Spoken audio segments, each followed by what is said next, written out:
Now let's review what we have learned today. You can pause the video if you need more time to answer the questions. Let's begin. What do we call the method of multiplying numbers where we draw rectangles based on the digits and values of the numbers being multiplied, and then we add the resulting areas of those rectangles?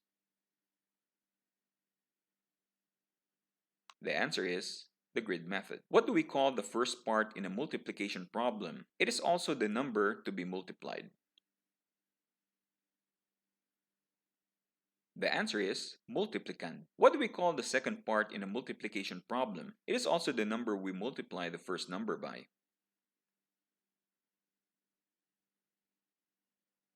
The answer is multiplier. What do we call the result of a multiplication operation?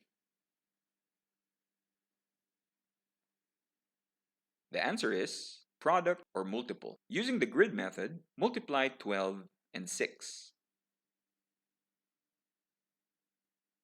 The answer is 72. Now, how did we come up with the answer 72? So using the grid method to solve this problem, we first draw a rectangle and then label the sides of the rectangle. So this rectangle has a size of 6 and a length of 12. Next, we are going to decompose the numbers that we are multiplying, or the length of the sides of this rectangle. So for 6, there's no need for us to decompose it. But for 12, since there are two places, we can write it as 10 plus 2. After that, we draw regions to separate the different places. Now, to get the number of squares inside each rectangle, we just multiply the sides of those rectangles. So for this bigger rectangle, we have 10 times 6, and the answer is quite easy. It's 60. And to get the number of squares inside this rectangle, that's 2 times 6, which again is also easy. We know it's 12. Now adding two numbers together, that's 60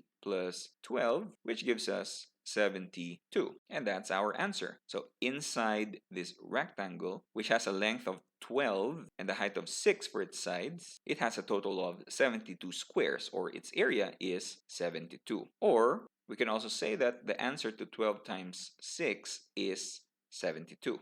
And that's it for now. Remember to keep on practicing your math skills with our sample exercises and workbooks. See you then.